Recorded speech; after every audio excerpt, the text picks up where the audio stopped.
电钻向黄金万两，大家好，我是安德工小米。现在我在干活现场，装2套柜子。一套柜子安装的顺不顺利呢，就取决于它的现场条件。条件好的话，其实安装是很快的；如果条件不好的话，切改磨就比较麻烦。这是卫生间的基础条件，这边是入户门。水管的预留高度呢，大概是30公分到35公分左右。一会儿我们看一下浴室柜啊，往上看，这边呢留了个开关和插座，这个距离也预留的够，我们装进柜不碍事儿。上面是进气道的线，这个线预留的也可以。最关键的就是看我们浴室柜会不会卡到这个位置，这个很关键。我们去看一下浴室柜。我们看一下这个浴室柜的设计，这个设计的话就跟我们的下水管交阀完全都不碍事儿了，因为是它做了一个凹进去了。从这个角度看吧，从这个角度看，这边是贴着墙的，这边给预留了大概17、18公分的距离吧，这样我们的下水管交阀完全不碍事儿。所以说随便装，确定好高度就行了。这套柜子的主柜体结构呢，分为一个吊柜和一个陶瓷盆儿。量一下它的高度，主柜体呢40公分，然后量一下台面，台面的厚度是15公分，加起来是55。像这种柜子呢，我们一般安多高呢？我个人一般是安装80到82公分，是台面上平面的总高度，所以这个尺寸呢，大家可以去计算。关于浴室柜的安装呢，其实也是一个非常有争议的话题，因为个子高低不等嘛，所以我们做网单的人都有一个标准平台的标准。安装浴室柜的主体高度呢是80到86公分，区间就是6公分可以选择。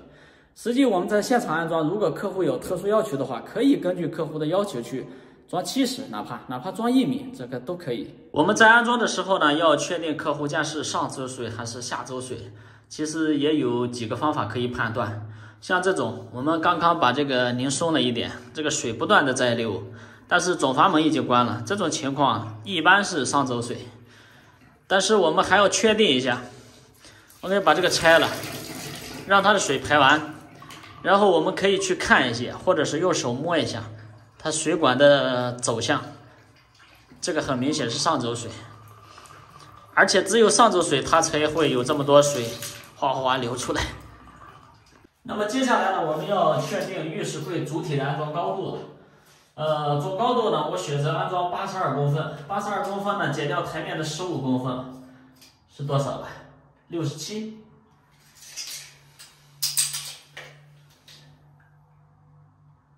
我们从地上量一个67，然后以这个瓷砖的缝隙从上量，对吧？这是21，到这边呢也量个21，这就属于平行测量。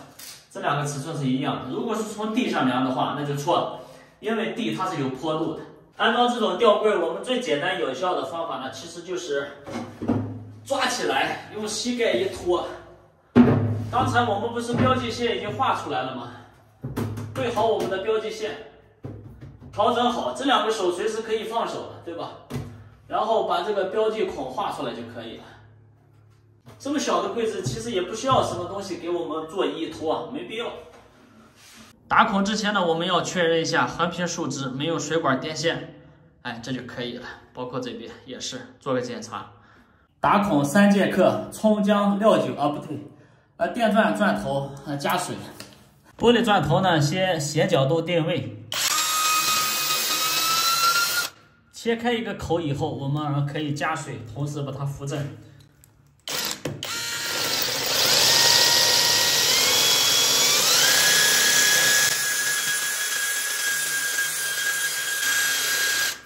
打到1多半，我们把这个芯儿给它撬出来，这样不容易卡钻，这样不卡钻，钻里面是空的，但是孔已经打好了。然后我们冲击钻加深，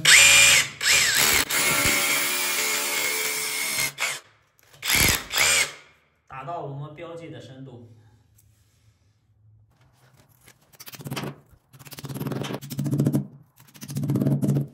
上这种螺丝的时候呢，我们把这个钻头换成套筒，对吧？用套筒来拧，这个效率会更高。